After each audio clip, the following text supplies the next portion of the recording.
우리가 예수님을 믿어 하나님 나라의 백성이 되었습니다. 이렇게 하나님 나라의 백성이 되자마자 우리가 천국에서의 삶을 누릴 수 있다면 얼마나 좋을까요? 하지만 우리 하나님께서는 고난으로 가득한 이 광야와 같은 세상에 우리를 내버려 두십니다. 왜냐하면 우리가 이 광야에서 배워야 할 것이 있다라는 것입니다. 하나님 나라의 백성이라면 어떻게 살아야 될지 이 광야 같은 세상에서 우리가 깨닫기를 바라시는데요. 예수님께서도 이 광야에 같은 세상 속에서 시험을 받으시는데요. 예수님께서는 본격적으로 자신의 사역을 시작하시기 전에 먼저 세례를 받으셨고 사단에게 시험을 받으십니다. 예수님의 이 시험을 통하여서 우리가 광야와 같은 세상에서 어떻게 살아야 될지 함께 묵상해 보도록 하겠습니다. 예수께서 성령의 충만함을 입어 요단강에서 돌아오사 광야에서 40일 동안 성령에게 이끌리시며 마귀에게 시험을 받으시더라. 이 모든 날에 아무것도 잡수시지 아니하시니 날수가 다함에 줄이신지라. 마귀가 이르되 네가 만일 하나님의 아들이거든 이 돌들에게 명하여 떡이 되게 하라. 기록된 바 사람이 떡으로만 살 것이 아니라 하였느니라. 마귀가 또 예수를 이끌고 올라가서 순식간에 천하 만국을 보이며 이르되 이 모든 권위와 그 영광을 내가 네게 주리라. 이것은 내게 넘겨준 것이므로 내가 원하는 자에게 주노라. 그러므로 네가 만일 내게 절하면 다 내 것이 되리라. 기록된 바 주 너의 하나님께 경배하고 다만 그를 섬기라 하였느니라. 또 이끌고 예루살렘으로 가서 성전 꼭대기에 세우고 이르되 내가 만일 하나님의 아들이거든 여기서 뛰어내리라. 기록되었으되 하나님이 너를 위하여 그 사자들을 명하사 너를 지키게 하시리라 하였고 또한 그들이 손으로 너를 받들어 내 발이 돌에 부딪히지 않게 하시리라 하였느니라. 주 너의 하나님을 시험하지 말라 하였느니라. 마귀가 모든 시험을 다한 후에 얼마 동안 떠나니라. 예수께서 성령의 능력으로 갈릴리에 돌아가시니 그 소문이 사방에 퍼졌고 친히 그 여러 회당에서 가르치심에 무사람에게 칭송을 받으시더라. 오늘 말씀은 1절의 말씀으로 시작을 합니다. 예수께서 성령의 충만함을 입어 요단강에서 돌아오사 광야에서 40일 동안 성령에게 이끌리시며 예수님께서 세례를 받으실 때에 성령께서 예수님에게 임하여 주셨습니다. 성령 충만하다라고 말씀하고 있는데요. 이렇게 놀라운 은혜를 입으셨다면 이제 평탄한 길이 있으면 좋겠습니다. 그런데 예수님께서 성령 충만하실 때에 성령께서는 예수님을 광야로 이끌어 가십니다. 우리가 알고 있듯이 광야라는 곳은 아무것도 없는 황무지입니다. 그래서 광야는 고난의 장소로 우리가 생각하게 되는데요. 하나님께서는 성령 충만하신 예수님을 고난 가운데로 몰아넣으셨습니다. 예수님께서는 이곳에서 40일 동안 시험을 받으셨다라고 말씀하고 있죠. 근데 마태복음에 보면 40일 동안 예수님께서 금식하신 후에 마귀에게 시험을 받으셨다라고 기록하고 있습니다. 40일 동안 금식하셨다라는 것 말만 들어도 예수님의 육신이 너무나 힘들다라는 것을 우리가 생각할 수가 있습니다. 이 40일이라는 것을 생각하면 이스라엘 백성들이 40년 동안 광야 생활했던 것을 우리가 기억하게 됩니다. 이스라엘 백성들은 이 40년의 광야 생활 동안 여러 가지 시험을 받았는데요. 마실 것과 먹을 것의 시험을 받았습니다. 우상 숭배의 시험을 받았죠. 그리고 그들은 하나님을 시험하는 시험에 빠집니다. 이러한 시험 속에서 이스라엘 백성들은 다 실패하고 맙니다. 결국에 출애굽한 1세대들은 이 40년의 광야 생활 가운데 다 죽게 되어지는데요. 그런데 예수님께서는 성령 충만하심으로 이 시험에 임하십니다. 그리고 결론부터 말씀드리면 이 세 가지 시험을 능히 이기심으로써 하나님의 백성이 무엇으로 살아야 될지를 우리에게 알려주시는데요. 먼저 예수님께서는 먹을 것에 시험을 받으십니다. 3절 말씀입니다. 마귀가 이르되 내가 만일 하나님의 아들이거든 이 돌들에게 명하여 떡이 되게 하라. 지금 예수님께서는 40일을 금식하셨습니다. 사탄은 예수님께서 무엇이 가장 필요하고 어느 부분이 가장 연약한지 너무나 잘 알고 있죠. 이 돌을 명하여 떡을 만들어 먹으라는 것입니다. 지금 예수님께서는 생각할 기력조차 없으실 것 같아요. 사탄의 유혹대로 당장이라도 돌을 떡으로 만들어 드셔야 될 것 같습니다. 그런데 예수님께서는 어떻게 말씀을 하시나요? 4절입니다. 예수께서 대답하시되 기록된 바 사람이 떡으로만 살 것이 아니라 하였느니라. 예수님께서는 신명기 8장 3절의 말씀을 가지고 사탄을 물리칩니다. 사람이 떡으로만 살 것이 아니고 오직 하나님의 입에서 나오는 그 말씀으로 살아야 한다라는 것을 말씀하고 있죠. 40일을 금식한 인물을 생각하면 모세를 떠올릴 수가 있습니다. 모세는 40일 동안 먹지도 않고 마시지도 않고 하나님과 함께 했습니다. 이 40일을 금식한 후에 모세는 하나님께서 돌에 새겨주신 그 십계명을 들고 내려왔죠. 같은 돌입니다. 모세는 이 돌에 하나님의 말씀을 새기고 내려왔습니다. 사탄은 이 돌을 떡으로 바꾸어 먹어야 한다라고 유혹합니다. 육신의 필요를 가장 먼저 채우라는 것이죠. 이때 예수님께서는 돌을 떡으로 만드는 것이 아니라 하나님의 말씀으로 살아야 된다라는 것을 우리에게 알려주십니다. 우리는 이 광야와 같은 세상 속에서 육신의 필요를 채우며 살아야 됩니다. 그러나 예수님께서는 육신의 필요를 채우는 것보다 먼저 하나님의 말씀으로 사는 것이 더 중요하다라는 것을 우리에게 알려주시죠. 똑같은 돌이 주어졌지만 우리는 그 돌을 가지고 무엇을 할 것인지 우리는 선택을 해야 됩니다. 이 광야와 같은 세상 속에서 떡을 붙들고 살 것인지 아니면 하나님의 말씀을 붙들고 살 것인지 우리는 분명히 선택을 해야 되는데요. 떡은 잠시의 필요를 채워줄지 모르겠지만 하나님의 말씀은 우리의 영혼을 살리고 영원한 생명을 보장해 주십니다. 그러므로 우리는 세상의 떡이 아니라 믿음으로 하나님의 말씀을 붙들어야 됩니다. 그러면 하나님께서 우리의 영혼에 영원한 생명을 허락하실 것을 믿습니다. 이렇게 예수님께서 사탄을 이기십니다. 그러자 사탄은 다시 한번 예수님을 시험하는데요. 5절입니다. 마귀가 또 예수를 이끌고 올라가서 순식간에 천하만국을 보이며 이르되 이 모든 권위와 그 영광을 내가 너에게 주리라. 7절입니다. 그러므로 내가 만일 내게 절하면 다 내 것이 되리라. 우리는 세상을 살아가면서 먹는 것을 넘어 세상의 명예와 권력과 부귀영화를 추구하며 살아갑니다. 그런데 이러한 것들을 쫓다 보면 당연히 하나님을 멀리할 수밖에 없는데요. 사탄은 명예와 권력과 부귀영화를 가지고 하나님이 아니라 자신을 따라오도록 우리를 유혹합니다. 그러나 우리는 이 세상의 영화를 바라볼 필요가 없습니다. 왜냐하면 우리는 이 땅에서 영원히 살 것이 아니기 때문이죠. 우리는 하나님 나라의 백성입니다. 영원한 나라, 하나님의 나라에서 영원히 살아갈 것입니다.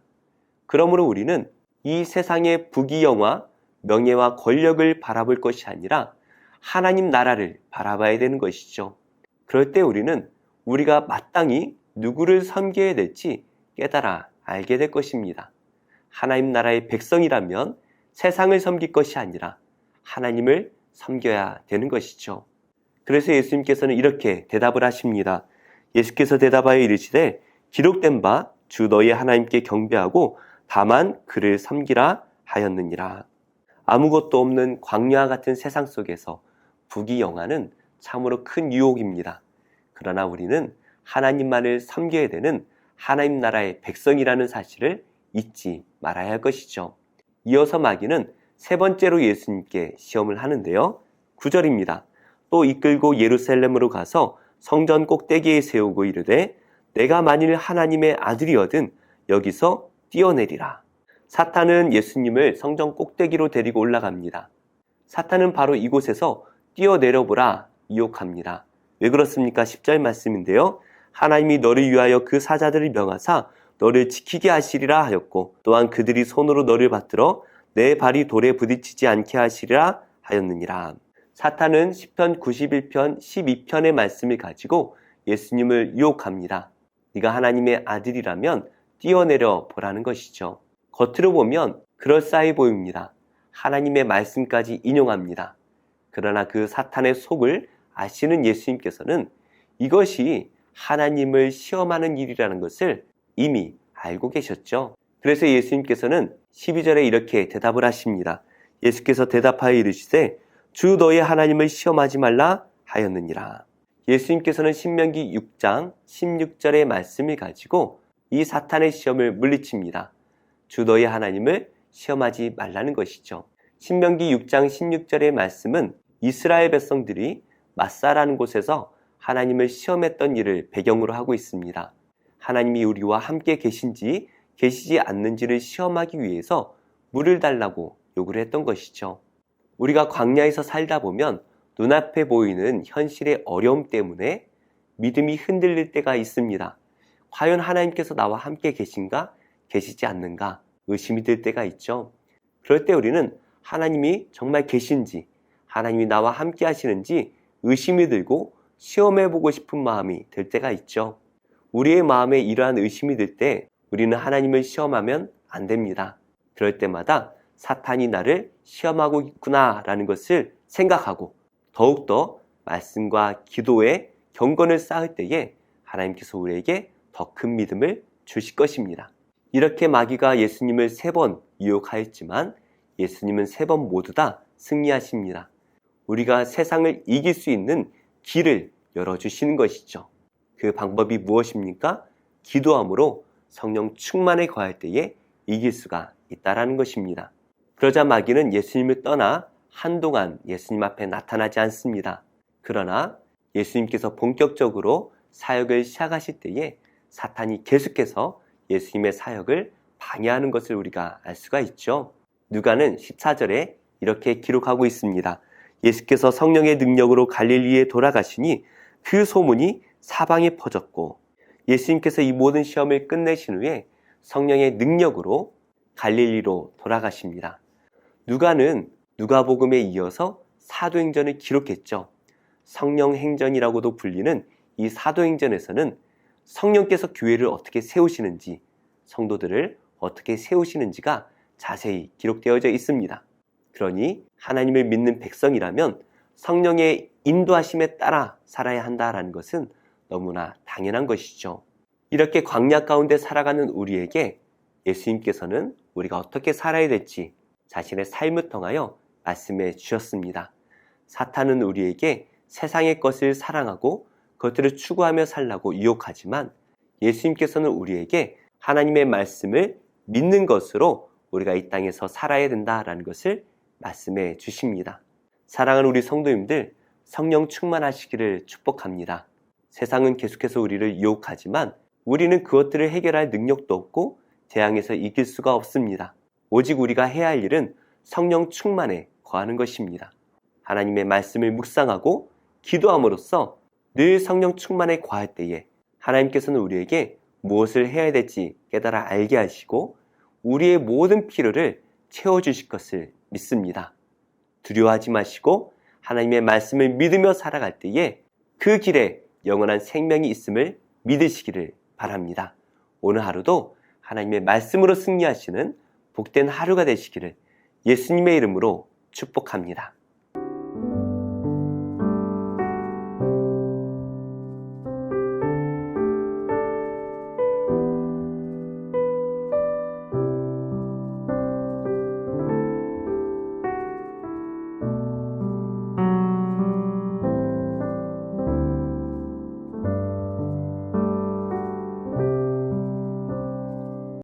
제15장 이후에 여호와의 말씀이 환상 중에 아브람에게 임하여 이르시되 아브라함아, 두려워하지 말라. 나는 내 방패요 너의 지극히 큰 상급이니라. 주 여호와여, 무엇을 내게 주시려 하나이까? 나는 자식이 없사오니 나의 상속자는 이 다메섹 사람 엘리에셀이니이다. 주께서 내게 씨를 주지 아니하셨으니 내 집에서 길린 자가 내 상속자가 될 것이니이다. 여호와의 말씀이 그에게 임하여 이르시되 그 사람이 내 상속자가 아니라 내 몸에서 날 자가 내 상속자가 되리라. 하시고 그를 이끌고 밖으로 나가 이르시되 하늘을 우러러 무뼈를 셀 수 있나 보라. 내 자손이 이와 같으리라. 아브라함이 여호와를 믿으니 여호와께서 이를 그의 의로 여기시고 또 그에게 이르시되 나는 이 땅을 내게 주어 소유를 삼게 하려고 너를 갈대아인의 우르에서 이끌어낸 여호와니라. 주 여호와여, 내가 이 땅을 소유로 받을 것을 무엇으로 알리이까? 나를 위하여 3년 된 암소와 3년 된 암염소와 3년 된 순양과 산비둘기와 집비둘기 새끼를 가져올지니라. 아브라함이 그 모든 것을 가져다가 그 중간을 쪼개고 그 쪼갠 것을 마주 대하여 놓고 그 새는 쪼개지 아니하였으며 솔개가 그 사체 위에 내릴 때에는 아브라함이 쫓았더라. 해질 때 아브라함에게 깊은 잠이 임하고 큰 흑암과 두려움이 그에게 임하였더니 여호와께서 아브라함에게 이르시되 너는 반드시 알라. 네 자손이 이방에서 객이 되어 그들을 섬기겠고 그들은 400년 동안 내 자손을 괴롭히리니 그들이 섬기는 나라를 내가 징벌할지며 그 후에 내 자손이 큰 재물을 이끌고 나오리라. 너는 장수하다가 평안히 조상에게로 돌아가 장세될 것이요 네 자손은 4대 만에 이 땅으로 돌아오리니 이는 아모리 족속의 죄악이 아직 가득 차지 아니함이니라. 해가 져서 어두울 때 연기 나는 화로가 보이며 타는 횃불이 쪼갠 고기 사이로 지나더라. 그날에 여호와께서 아브람과 더불어 언약을 세워 이르시되 내가 이 땅을 애굽 강에서부터 그 큰 강 유브라데까지 네 자손에게 주노니 곧 겐 족속과 그니스 족속과 간문 족속과 헷 족속과 브리스 족속과 르바 족속과 아무리 족속과 가나안 족속과 기르가스 족속과 여부스 족속의 땅이니라. 제14장. 그때 분봉왕 헤롯이 예수의 소문을 듣고 그 신하들에게 이르되 이는 세례 요한이라. 그가 죽은 자 가운데서 살아났으니 그러므로 이런 능력이 그 속에서 역사하는도다. 전에 헤롯이 그 동생 빌립의 아내 헤로디아 일로 요한을 잡아 결박하여 옥에 가두었으니 이는 요한이 헤롯에게 말하되 당신이 그 여자를 차지한 것이 옳지 않다 하였습니다. 헤롯이 요한을 죽이려 하되 무리가 그를 선지자로 여김으로 그들을 두려워하더니 마침 헤롯의 생일이 되어 헤로디아의 딸이 연석 가운데서 춤을 추어 헤롯을 기쁘게 하니 헤롯이 맹세로 그에게 무엇이든지 달라는 대로 주겠다고 약속하거늘 그가 제 어머니의 시킴을 듣고 세례 요한의 머리를 소반에 얹어 여기서 내게 주소서.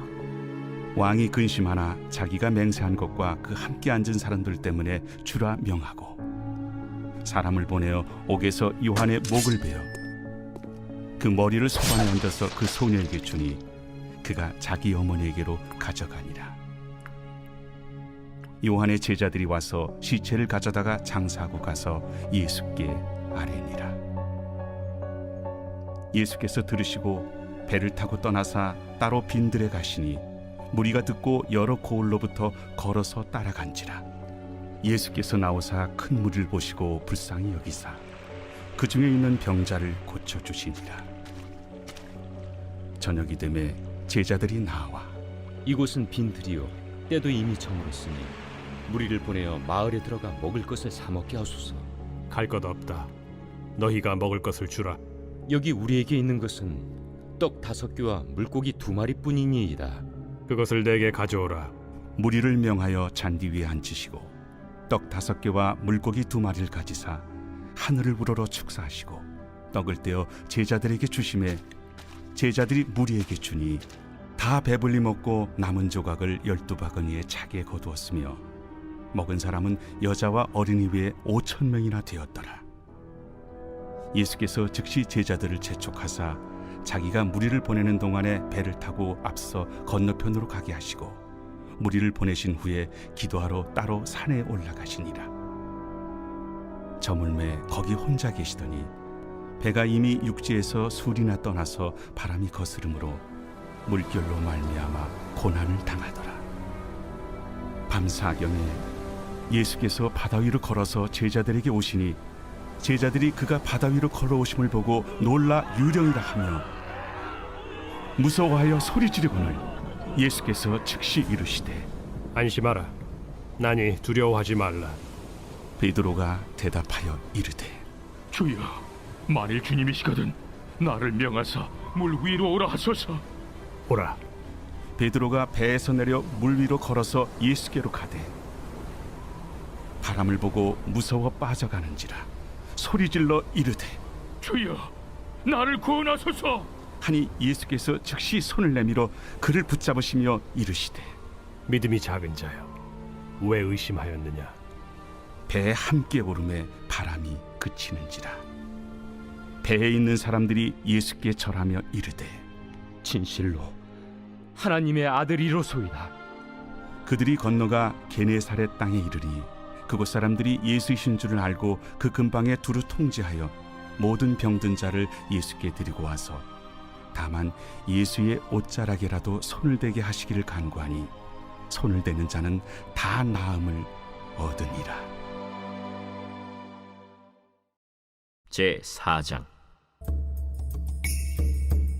산발랏이 우리가 성을 건축한다 함을 듣고 크게 분노하여 유다 사람들을 비웃으며 자기 형제들과 사마리아 군대 앞에서 일러 말하되 이 미약한 유다 사람들이 하는 일이 무엇인가? 스스로 견고하게 하려는가? 제사를 드리려는가? 하루의 일을 마치려는가? 불탄 돌을 흙무더기에서 다시 일으키려는가? 하고 암몬 사람 도비아는 곁에 있다가 이르되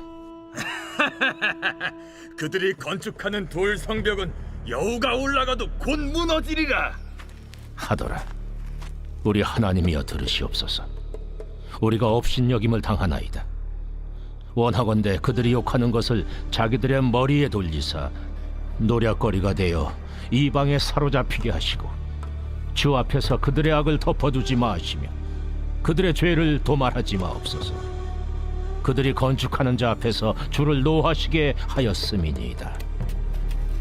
이에 우리가 성을 건축하여 전부가 연결되고 높이가 절반에 이르렀으니 이는 백성이 마음들여 일을 하였음이니라. 산발락과 도비아와 아라비아 사람들과 암몬 사람들과 아스돗 사람들이 예루살렘 성에 중수되어 그 허물어진 틈이 메꾸어져 간다 함을 듣고 심히 분노하여 다 함께 꾀하기를 예루살렘으로 가서 치고 그것을 요란하게 하자 하기로 우리가 우리 하나님께 기도하며 그들로 말미암아 파수꾼을 두어 주야로 방비하는데 유다 사람들은 이르기를 흙무더기가 아직도 많거늘 짐을 나르는 자의 힘이 다 빠졌으니 우리가 성을 건축하지 못하리라 하고 우리의 원수들은 이르기를 그들이 알지 못하고 보지 못하는 사이에 우리가 그들 가운데 달려들어가서 사륙하여 역사를 그치게 하리라 하고 그 원수들의 근처에 거주하는 유다 사람들도 그 각처에서 와서 10번이나 우리에게 말하기를 너희가 우리에게로 와야 하리라 하기로 내가 성벽 뒤에 낮고 넓은 곳에 백성이 그들의 종족을 따라 칼과 창과 활을 가지고 서 있게 하고 내가 돌아본 후에 일어나서 귀족들과 민장들과 남은 백성에게 말하기를 너희는 그들을 두려워하지 말고 지극히 크시고 두려우신 주를 기억하고 너희 형제와 자녀와 아내와 집을 위하여 싸우라 하였느니라. 우리의 대적이 우리가 그들의 의도를 눈치챘다 함을 들으니라. 하나님이 그들의 꾀를 패하셨으므로 우리가 다 성에 들어와서 각각 일하였는데 그때로부터 내 수하 사람들의 절반은 일하고 절반은 갑옷을 입고 창과 방패와 활을 가졌고 민장은 유다 온 족속의 뒤에 있었으며 성을 건축하는 자와 짐을 나르는 자는 다 각각 한 손으로 일을 하며 한 손에는 병기를 잡았는데 건축하는 자는 각각 허리에 칼을 차고 건축하며 나팔 부는 자는 내 곁에 섰었느니라. 내가 귀족들과 민장들과 남은 백성에게 이르기를 이 공사는 크고 넓으므로 우리가 성에서 떨어져 거리가 먼저 너희는 어디서든지 나팔 소리를 듣거든 그리로 모여서 우리에게로 나아오라. 우리 하나님이 우리를 위하여 싸우시리라 하였느니라. 우리가 이같이 공사하는데 무리의 절반은 동틀 때부터 별이 나기까지 창을 잡았으며, 그때 내가 또 백성에게 말하기를, 사람마다 그 종자와 함께 예루살렘 안에서 잘지니 밤에는 우리를 위하여 파수하겠고 낮에는 일하리라 하고, 나나 내 형제들이나 종자들이나 나를 따라 파수하는 사람들이나 우리가 다 우리의 옷을 벗지 아니하였으며, 물을 기르러 갈 때에도 각각 병기를 잡았느니라.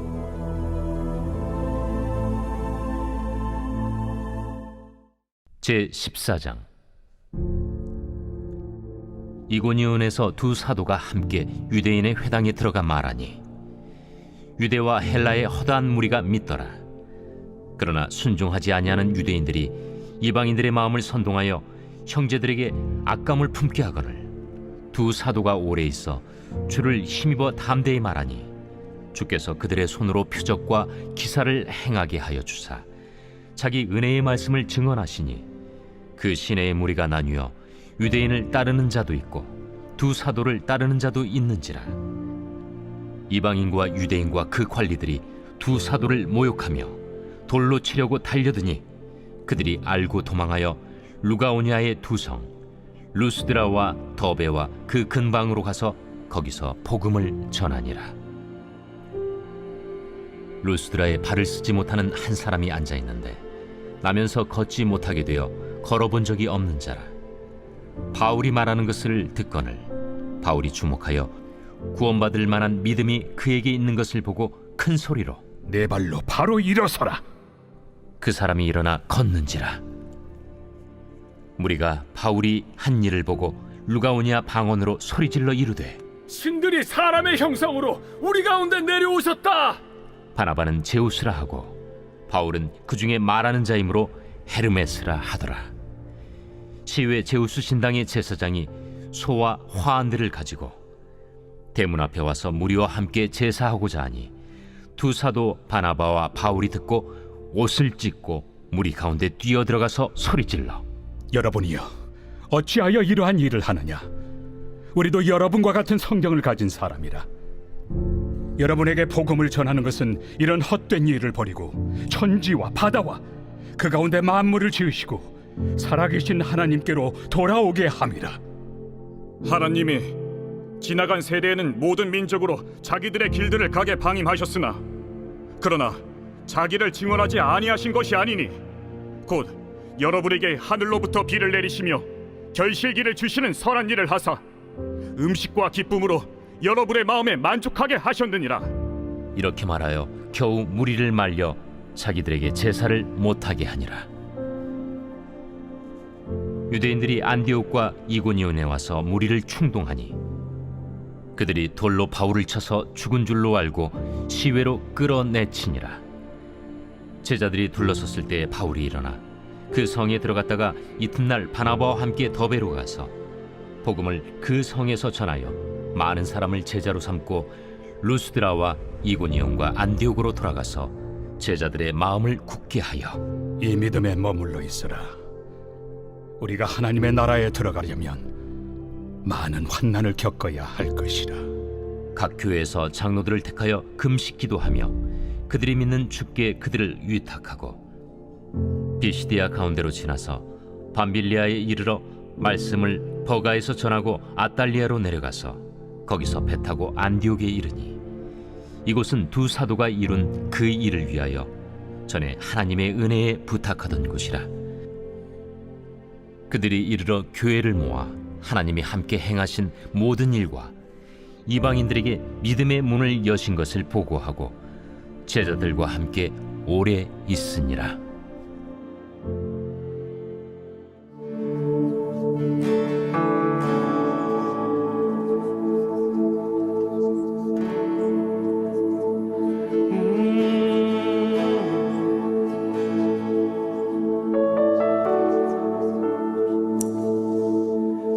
내 모든 것 나의 생명까지 다 주님 앞에 드립니다. 주 임재 안에서 이제 내 영혼 자유해 내가 주의 거룩한 이름을 높이며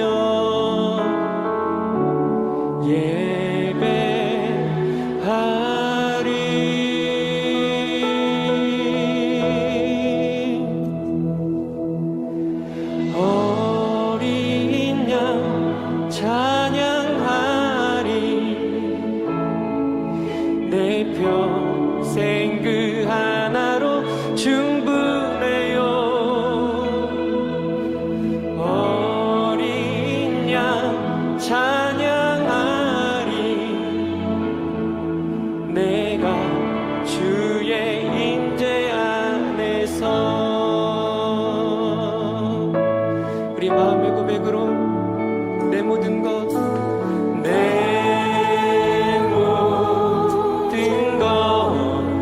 나의 생명까지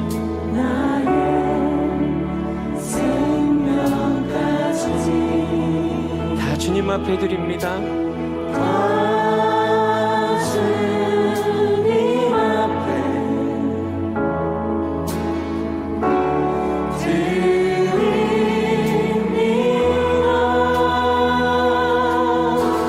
주 임재 안에서 이제 내 영혼 자유해 내가 주의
좋은 교회, 좋은 TV.